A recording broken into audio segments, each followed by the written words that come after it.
La Casa Blanca celebra el Día Nacional de la Enfermería, un homenaje a quienes en esta pandemia están en primera línea de fuego. Donald Trump ha venido a darles las gracias y a firmar una declaración en presencia de enfermeras y enfermeros. Un periodista le pregunta por la economía. Trump le responde acusando a China, comparando la propagación del coronavirus con un ataque militar.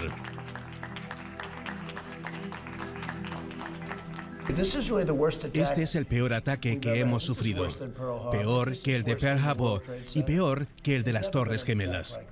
Nunca se había producido un ataque como este. Esto no debería haber pasado. Se podría haber cortado de raíz donde se originó, en China. Se debería haber cortado de raíz y no se hizo. Todos conocemos el estilo fanfarrón de Trump. Es su sello distintivo. Pero esto es importante. Nos afecta a todos, en Europa y en todo el mundo. Los dos países más poderosos del planeta se están adentrando en un conflicto cada vez más profundo. Algunos hablan incluso de una nueva guerra fría. Y al igual que el coronavirus, esto podría marcar nuestra era. En el campo militar, tecnológico, económico o político. La rivalidad entre Estados Unidos y China se está intensificando en prácticamente todos los ámbitos de nuestra existencia. Ahora el brote del coronavirus en China, convertido en pandemia mundial, ha llevado estas tensiones a un nuevo extremo. La relación entre China y Estados Unidos está en un mínimo histórico desde el establecimiento de relaciones diplomáticas en las últimas 4 décadas. La situación actual es muy seria y muy alarmante. Hemos llegado a un punto en que la tensión bilateral es altísima. Va a ser un año muy peligroso. Y el mundo va a tener que afrontar decisiones trascendentales. Nuestros amigos europeos tienen que decidir qué defienden. Somos aliados de Estados Unidos, pero eso no significa seguir como borregos el liderazgo de un presidente incompetente como Trump. Todos tendremos que decidir hacia dónde queremos ir. ¿Priman los intereses económicos o priman los valores? En algún momento tendremos que decidir.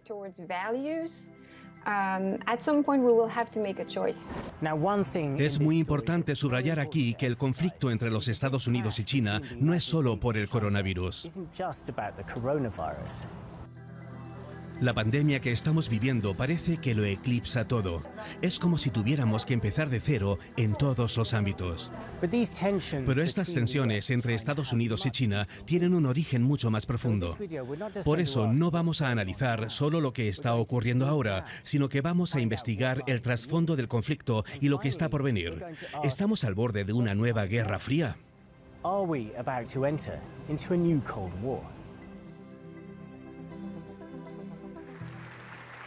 Enero de 2020. De esto hace solo unos meses, pero parece otra era.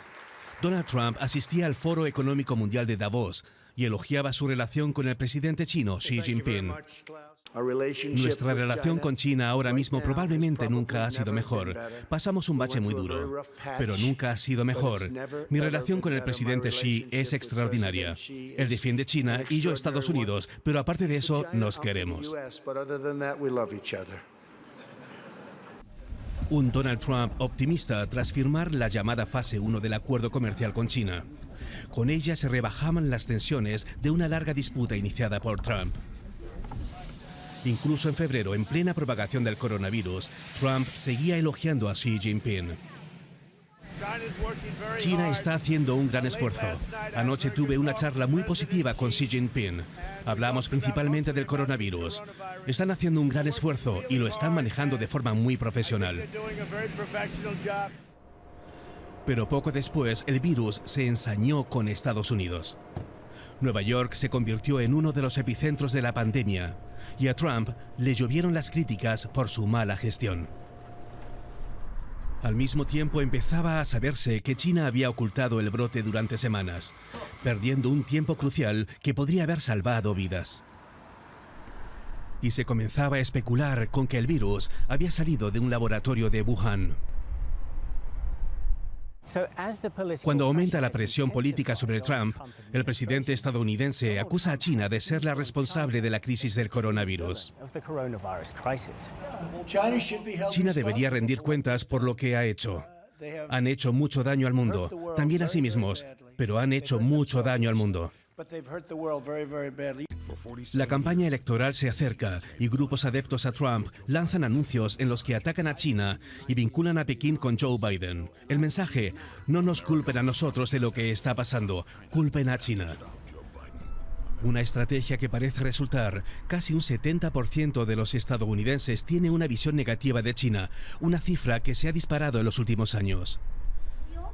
Este es el contexto de los comentarios de Trump al recibir a las enfermeras y enfermeros en la Casa Blanca. Esto es peor que Pearl Harbor, peor que las Torres Gemelas. Nunca se había producido un ataque así. China ha estado respondiendo a estos ataques. Lo que China rechaza son los intentos de Estados Unidos y de otros países de politizar el origen del coronavirus. Un círculo vicioso de acusaciones mutuas. Algo interesante en toda esta estrategia de acusaciones a China es que Pekín también tiene su propia estrategia contra Estados Unidos. Melissa Chan fue corresponsal de Al Jazeera en China durante varios años, hasta que le retiraron la acreditación. Ahora trabaja para varios medios, entre ellos Deutsche Welle Asia. Algunos de sus diplomáticos llegaron a acusar a los Estados Unidos de haber fabricado el virus durante los Juegos Militares Internacionales de China. Acusan a los estadounidenses de haber traído el virus a Wuhan. Estamos ante una disputa geopolítica en la que las dos partes utilizan argumentos basados muchas veces en lo que parecen ser teorías conspirativas sin ningún fundamento. Hemos estado hablando con analistas de China y de Estados Unidos y tienen perspectivas muy diferentes, pero coinciden en que la relación entre ambos países nunca había sido tan mala. La relación entre China y Estados Unidos está en un mínimo histórico desde el establecimiento de relaciones diplomáticas en las últimas 4 décadas. Wang Jiayao dirige el Centro para China y la Globalización, un laboratorio de ideas de Pekín, y tiene estrechos vínculos con el gobierno chino. Hay un amplio consenso entre los funcionarios del gobierno y entre la élite y los empresarios del país que consideran que Estados Unidos le está dando la espalda a China. La situación actual es muy seria y muy alarmante. Hemos llegado a un punto en que la tensión bilateral es altísima. Nadège Roland ve las relaciones entre Estados Unidos y China desde una perspectiva transatlántica. Estuvo 20 años en el Ministerio francés de Defensa como experta en China. Ahora trabaja en un laboratorio de ideas estadounidense. Afirma que la crisis del coronavirus no solo presiona a la administración Trump, sino también a Pekín, y eso hace este conflicto aún más peligroso. Ante la perspectiva de una recesión en los próximos meses, puede ser que el régimen quiera desviar la presión interna. Y por desgracia, no se puede descartar que haya un conflicto, que tendería a irse intensificando y los riesgos serían enormes.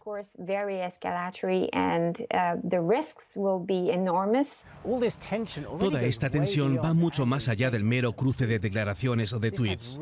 Ya está teniendo consecuencias reales en asuntos que afectarían a la lucha contra el coronavirus.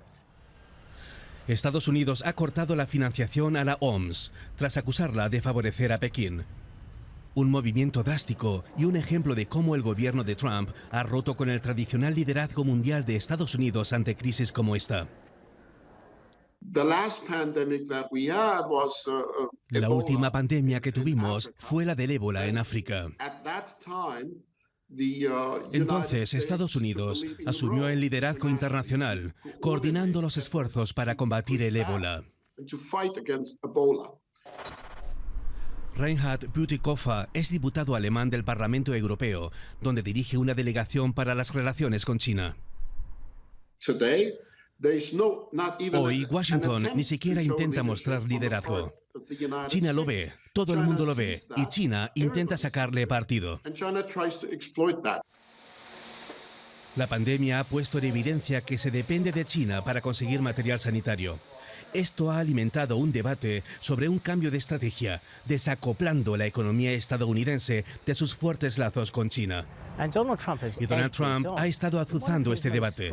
En un sorprendente comentario, Trump planteó la posibilidad de desvincularse completamente de la economía china. En una entrevista con el canal Fox Business, dijo: podríamos cortar toda la relación. ¿Qué pasaría si lo hiciéramos? Nos ahorraríamos $500.000 millones. Trump no explicó esa cifra, pero incluso para él, esta fue una propuesta radical. ¿Realmente puede Estados Unidos cortar todos los lazos con China? Lo analizaremos más adelante, pero antes, indaguemos en las raíces de la crisis actual.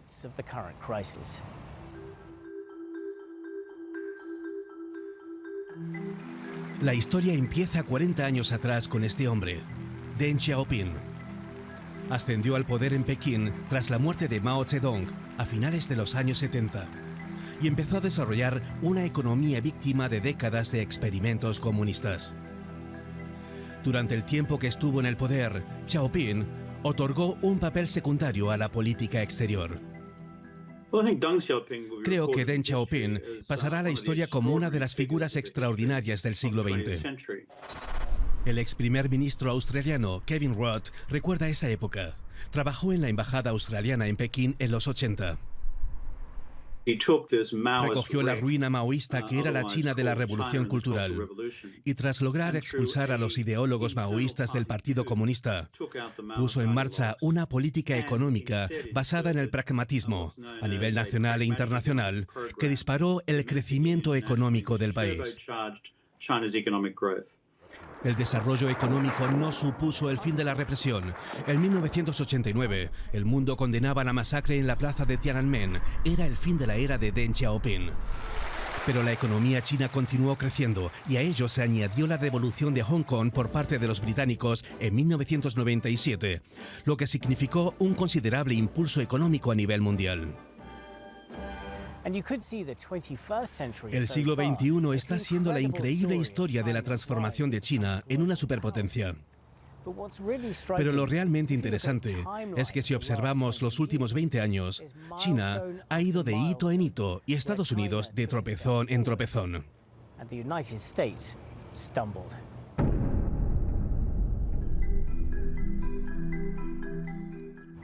En diciembre de 2001, China entró en la Organización Mundial del Comercio. Fue el momento clave en el que pasó a formar parte de la economía mundial. Entrar en la Organización Mundial del Comercio disparó el crecimiento y la inversión. El mundo empezó a fabricar en China, lo que provocó un auge de la producción de bajo coste. ¿Qué hacía Estados Unidos a finales de 2001? Estados Unidos salía de los atentados del 11 de septiembre y se sumergía en 2 décadas de guerra que aún no se ha cerrado del todo.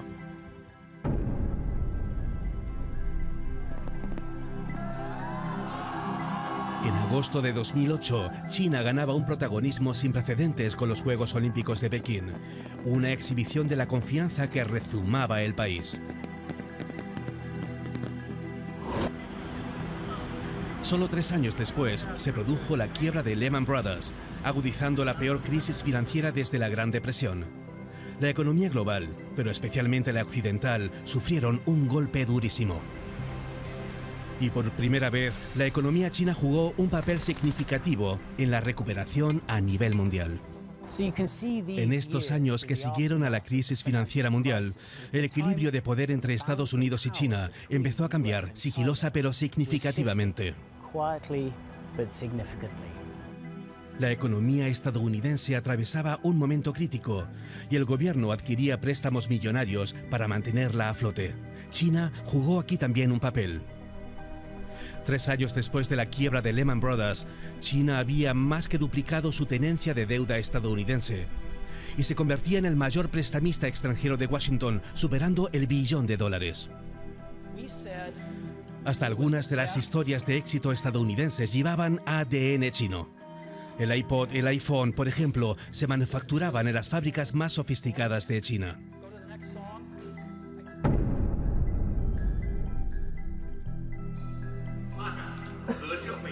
A China le iba muy bien cuando este hombre llegó al poder en el 2013, Xi Jinping. Asumió la presidencia en el momento en que la economía china empezaba a superar a la estadounidense en poder adquisitivo, un parámetro clave. Xi Jinping es un personaje primordial en esta historia. Su ascenso al poder marcó el momento en que China dio un salto fundamental. Del desarrollo principalmente económico que empezó en la generación anterior con Deng Xiaoping, se pasó a algo más asertivo y trascendente para el resto del mundo. En uno de sus primeros grandes discursos llegó a hablar del sueño chino. Debemos redoblar esfuerzos y continuar impulsando con firme determinación la causa del socialismo chino y seguir haciendo realidad el gran renacimiento de la nación china y el sueño chino. Más seguros de sí mismos, afirmaban que el éxito de China no era casualidad, que no se producía a pesar de un gobierno autoritario, sino gracias a él. Wang Huiyao, asesor gubernamental, dice que comparar la evolución de China con la de la India, su vecina democrática, les da la razón. En los años 80, China y la India estaban en el mismo nivel de desarrollo económico. Ahora China va 5 veces por delante de la India. A China le va bien. Solo quiere que el mundo lo acepte y sea más tolerante. Apenas unos meses después de que Xi Jinping asumiera la presidencia, hubo otro de esos tropiezos de Estados Unidos mientras China seguía avanzando. En octubre de 2013, la administración dejó de funcionar durante 2 semanas. La polarización política había llegado a tal extremo que el Congreso no fue capaz de ponerse de acuerdo en cómo financiar servicios fundamentales. La intensa polarización quebraba el sistema político, consecuencia de una década de guerra y de crisis financiera. Al mismo tiempo, Xi Jinping anunciaba en Yakarta el proyecto más ambicioso de la historia de China, una franja, una ruta. Una iniciativa también conocida como la Nueva Ruta de la Seda. El proyecto, que heredaba un nombre histórico, era un plan monumental que pretendía conectar la infraestructura de China con el resto de Asia, con Europa y con África. Su mensaje: mire lo que hemos construido en China, extendámoslo al mundo. En la Nueva Ruta de la Seda, China invirtió cientos de miles de millones de dólares, especialmente en países en desarrollo, un dinero atractivo para gobiernos con un dudoso historial en derechos humanos. Una financiación sin condiciones políticas, a diferencia de ciertas ayudas de países occidentales. China no solo estaba exportando infraestructuras, sino también su manera de hacer las cosas. Lo que nos están diciendo es, miren, a nosotros nos ha funcionado. Así que no tienen por qué elegir una democracia liberal en sus países si no quieren.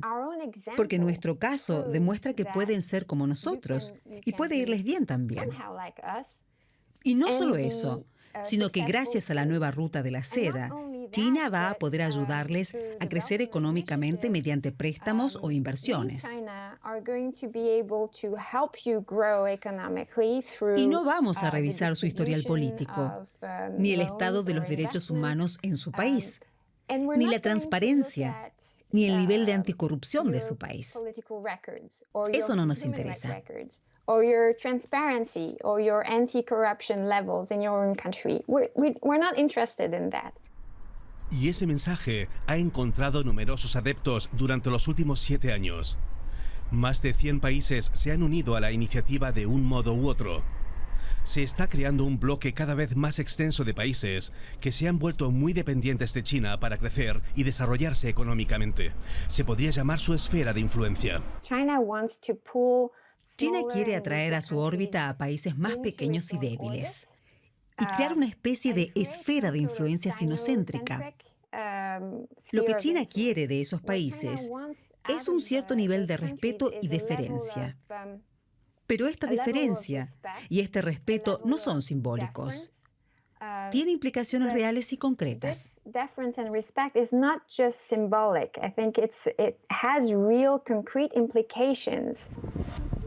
Esas implicaciones pueden ser onerosas, como descubrió Sri Lanka, uno de los centros de inversión de la Franja y la Ruta. Su deuda con Pekín le obligó a ceder el control de un puerto estratégico a China por 99 años. Se teme que otros gobiernos en otras partes del mundo incurran en un destino similar. Y lo que es más, esa esfera de influencia no tiene solo consecuencias financieras, sino también políticas. La enorme influencia económica de China en otros países va a hacer que ninguno de esos países o gobiernos quieran ir en contra de China. ¿Ve? No hablamos de una diferencia simbólica, sino que se ve muy concretamente en la manera de actuar de China y en cómo otros países están paralizados porque no tienen cómo oponerse.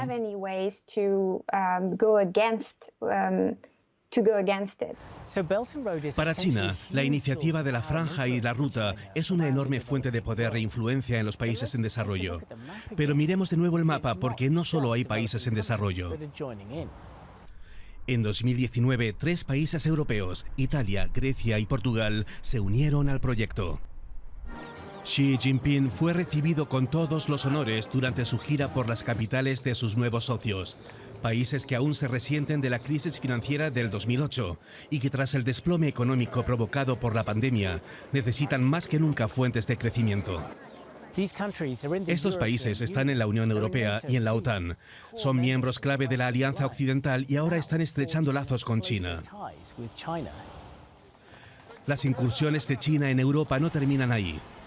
El país asiático ha estado enviando material sanitario a muchos países del continente durante la pandemia. Envíos muy mediáticos que se ven como un intento de enmendar su imagen de ser el origen de la pandemia. Y en otra iniciativa llamada 17+1, China ha creado una plataforma de cooperación con una serie de países de Europa Central y del Este, del Báltico hasta los Balcanes. La mayoría jóvenes democracias tentadas por la inversión china. En el frente militar, China ha avanzado rápidamente también. Ha estado reforzando su presencia en el mar de la China meridional. Estados Unidos ha intentado contrarrestar su influencia enviando buques de guerra para defender su libertad de navegación en la zona. Pero China sigue avanzando en todos los ámbitos del poder militar. El poder económico chino ha dotado al país de un alcance militar extraordinario, en equipamiento militar convencional y capacidades cibernéticas que no tenía antes. ¿Y el desarrollo político? ¿Hay alguna señal de apertura, lo mismo que en el plano económico? Aquí la respuesta es claramente no. Los manifestantes pro democracia de Hong Kong solo han visto a Pekín ceñir el control sobre este territorio, lo que ha despertado el temor de que China no cumpla sus compromisos con la excolonia británica.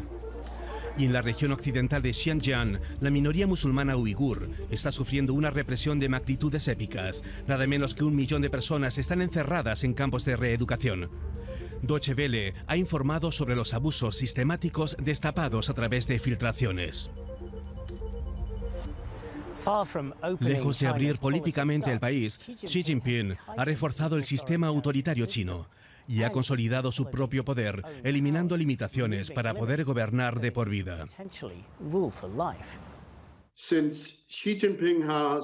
Desde que Xi Jinping ha tomado el control de todo en la China continental, el país ha experimentado una especie de cambio de régimen.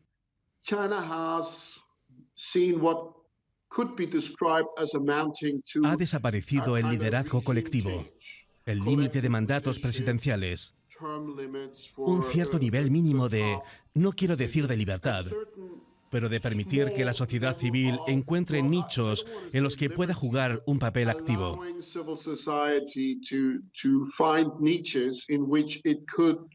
Al menos abordando asuntos de derechos humanos. Todo eso ha desaparecido. Y a medida que la ambición mundial de China aumenta, su apuesta por el modelo autoritario tiene cada vez más implicaciones para el resto del planeta. Xi Jinping no intenta ser solo un líder mundial, intenta ser un tirano mundial. Es obvio que la cúpula actual piensa que si presionan mucho, pueden crear un orden más sinocéntrico de lo que hubiesen podido imaginar hace 10, 15 o 20 años. ¿Y qué ha ocurrido con Estados Unidos? Esas divisiones de las que hablábamos, que forzaron el cierre del gobierno federal en 2013, no han hecho más que agravarse. La elección de Donald Trump en 2016 fue su conclusión lógica. Se ha centrado mucha atención en averiguar si Rusia lo ayudó a ganar. Se podría afirmar que en realidad su triunfo fue gracias a China. Yo cubrí esas elecciones en 2016. Fui uno de los corresponsales de Deutsche Welle y asistí a muchos mítines de Trump. Allá donde iba, en todos sus discursos hablaba de China y ha mantenido firme su opinión. Trump ha sido increíblemente consistente respecto a China, para alguien conocido por ser tan inconsistente. En la retórica que utilizaba en los años 80, el malo no era China, era Japón. Pero está claro que tiene una visión concreta sobre el comercio. Cree que ciertos países se aprovechan de los Estados Unidos, son exportadores y se han beneficiado del consumidor estadounidense.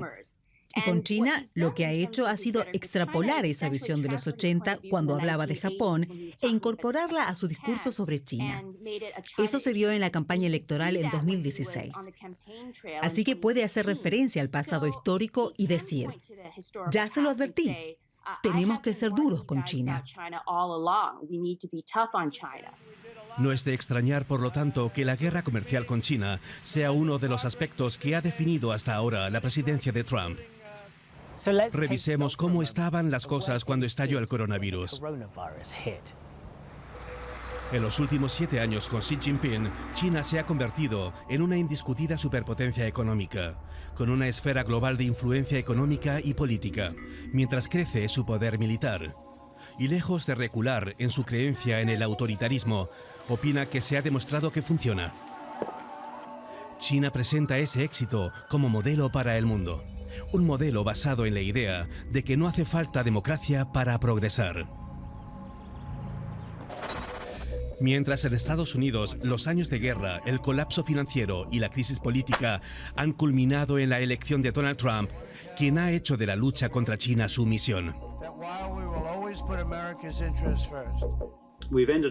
Tenemos 2 líderes en Estados Unidos y en China que son ahora claramente nacionalistas. Trump, que quiere volver a hacer grande a América, y Xi Jinping, que ha ignorado las advertencias de Deng Xiaoping. Oculta tu fortaleza, espera el momento adecuado.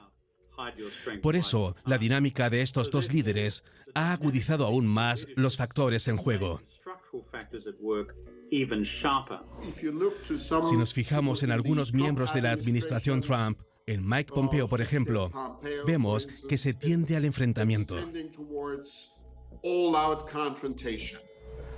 Es decir, estamos al borde de una nueva Guerra Fría.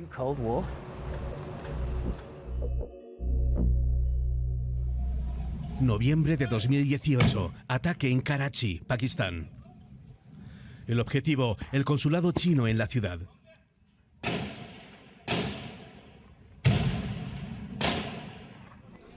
La policía acusó a separatistas de la región de Baluchistán.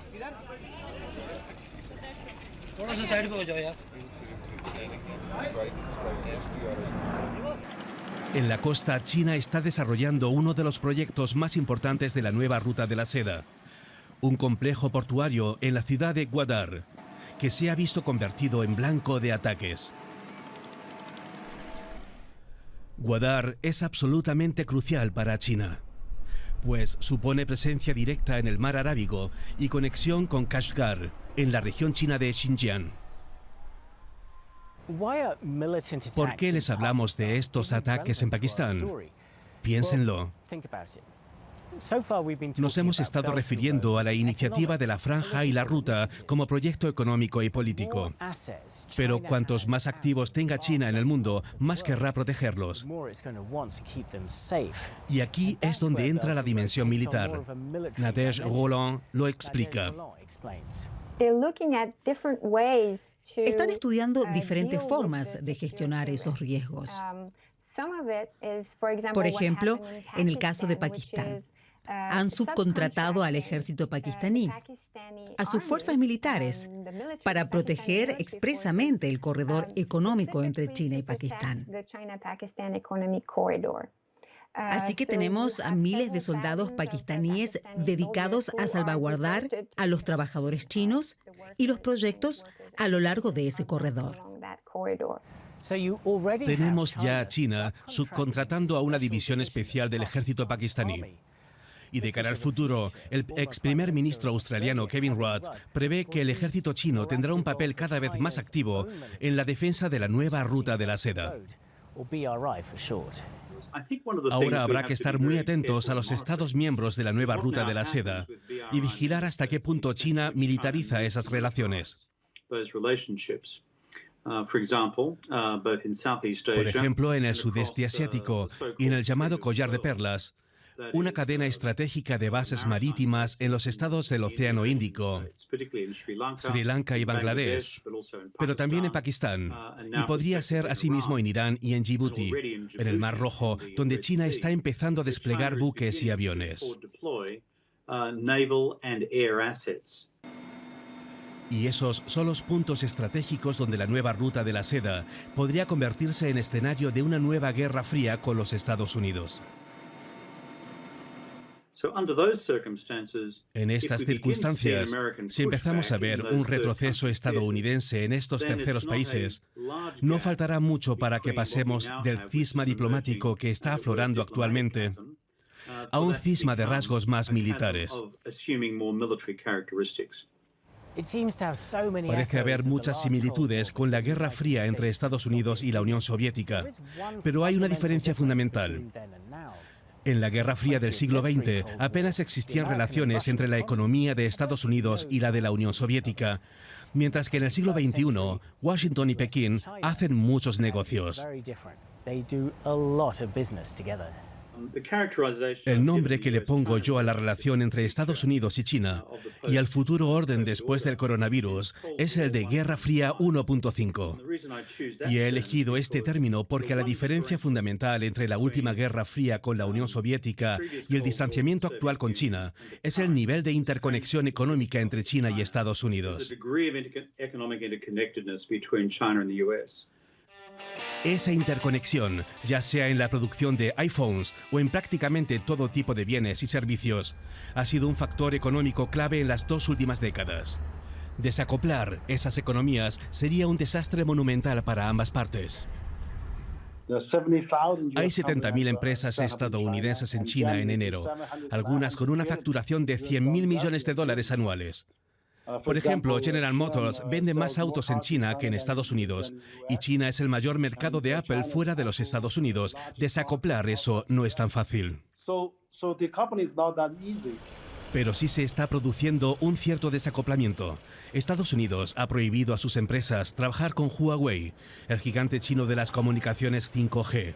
Y con la pandemia puede que cada vez más sectores retornen la producción al país. Si ese desacoplamiento llega al sector financiero, la ruptura podría ser mucho mayor. Está empezando a pasar, no solo en el comercio o en las guerras comerciales, no solo en la tecnología, donde los Estados Unidos son cada vez más restrictivos, y no solo con el 5G. Esto puede pasarles también a los mercados financieros. Y si se deshacen los lazos económicos, volveremos a tener ante nosotros las características de la antigua Guerra Fría. Y Donald Trump está amenazando con adentrarse en la senda del desacoplamiento económico. ¿Se acuerdan de la entrevista con Fox Business que mencionamos antes? Podríamos cortar toda la relación. ¿Qué pasaría si lo hiciéramos? Nos ahorraríamos $500.000 millones. Este podría convertirse en el mensaje central de la campaña de Trump para la reelección. Retirar todos esos negocios de China y reconstruir la economía tras el coronavirus para volver a hacer grande Estados Unidos. En Pekín, Wang Huaiyao dice que China está preparada para todo. Si Estados Unidos fuerza un desacoplamiento, perjudicará a sus empresas. Y segundo, esto va a ayudar a China a prosperar por sí misma. China acabará desarrollando su propia tecnología. Puede que vayamos más despacio durante un tiempo, pero acabaremos superándolos. Así podía ser una nueva Guerra Fría, con Estados Unidos y China cortando cada vez más lazos económicos y políticos y replegándose en sus esferas de influencia. Estados Unidos con su alianza occidental y China con su nueva ruta de la seda. Y como en la última Guerra Fría, esto significa que el resto del mundo tendrá que decidir de qué lado está. Para Europa, esto podría ser una pesadilla. La economía europea está más ligada a China que la estadounidense. Las implicaciones económicas son descomunales. Tan solo Alemania exporta más a China que al Reino Unido, Francia, Italia, España y los Países Bajos juntos. Para algunos, Europa no se decanta claramente. Nuestros amigos europeos tienen que decidir qué defienden. Históricamente, la política europea respecto a China ha sido quejarse periódicamente sobre los derechos humanos, ganar el máximo dinero posible y delegar todos los asuntos de seguridad en los Estados Unidos y sus aliados del Pacífico.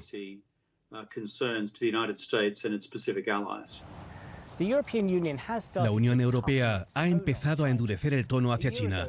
Hace un año publicó un documento estratégico en el que define una relación con China basada en 3 ejes: colaboración, competición, pero también rivalidad sistémica.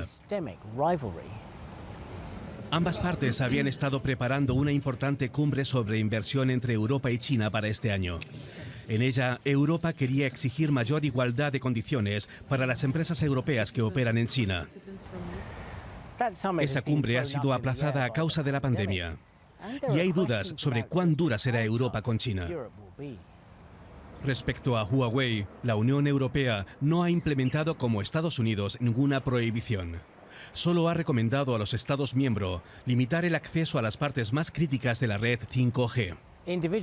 Cada país es libre de aplicar después restricciones más duras. El eurodiputado alemán Reinhard Bütikofer dice que Berlín debería hacerlo. Veamos si por cuestiones de seguridad nacional y dependencia tecnológica es inteligente dejar que Huawei entre en la red 5G. Y hace mucho que he llegado a la conclusión de que no sería inteligente.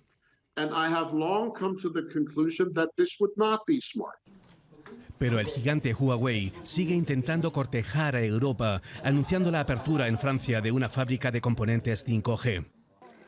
Y mientras Pekín sigue estrechando lazos con los Estados miembros, crecen las dudas sobre si Europa será capaz de cerrar filas para tomar decisiones difíciles sobre China. Es una estrategia de Pekín para asegurarse de que Europa esté dividida. La Unión Europea funciona por consenso. Para tomar una decisión, solo hace falta que un país no esté de acuerdo para desestimar, para echar por la borda una postura común.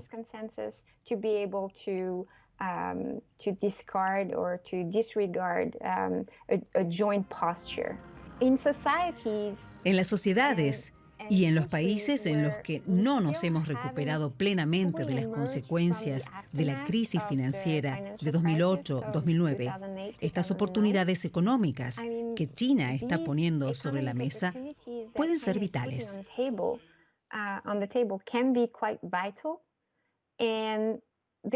Y esa va a ser otra enorme influencia de Pekín sobre las decisiones de estos países. No van a querer enojar a China votando en contra o a favor de una medida que pudiera limitar la inversión china en Europa. Y además, la opinión pública en Europa está también muy dividida. Una reciente encuesta en Alemania muestra que los ciudadanos están divididos casi a partes iguales entre los que quieren estrechar lazos con Estados Unidos y los que prefieren a China. Es un resultado sorprendente considerando la profunda relación histórica que une a Estados Unidos con Alemania. Y esto podría incluso empeorar. Donald Trump ha amenazado reiteradamente con iniciar una nueva guerra comercial con la Unión Europea. Esta es la tesitura en la que se encuentra Europa ahora mismo. Frente a la posibilidad de una nueva guerra fría entre unos complicados Estados Unidos y una China cada vez más entrometida, ¿qué debería hacer? Como europeos, nos interesa mucho el libre comercio. Nos interesa mantener todas las líneas abiertas de forma transparente. Pero ¿cómo va a ser posible esto en los próximos años si China continúa en la misma dirección que ha tomado en los últimos 5 años?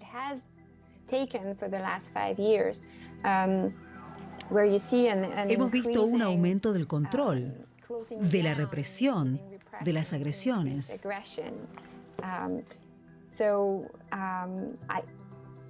No sé. Creo que todos tendremos que decidir hacia dónde queremos ir.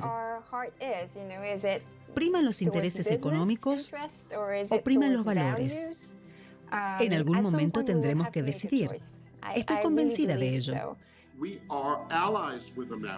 Somos aliados de Estados Unidos, pero eso no significa seguir como borregos el liderazgo de un presidente incompetente como Trump.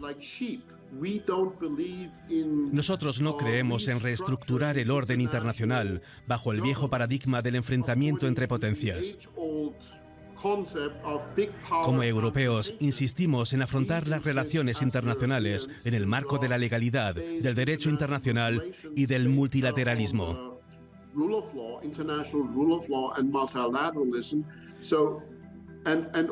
Así que, obviamente, consideramos mucho más relevante resolver retos mundiales que podrían mejorar mucho si China contribuyera. Trump jamás ha pensado en implicar a China en la lucha contra el cambio climático, porque para él, el cambio climático es un cuento chino. El ex primer ministro australiano, Kevin Rudd, afirma que es hora de que los países con ideas afines se unan e intenten minimizar al menos el conflicto o lo que esté por venir. Si estuviera en Europa, yo me aliaría con países comparables de peso similar en el sistema internacional e intentaría respaldar financiera y diplomáticamente esas piezas institucionales clave en el engranaje del orden mundial, mientras otros continúan entrando como elefantes en una cacharrería.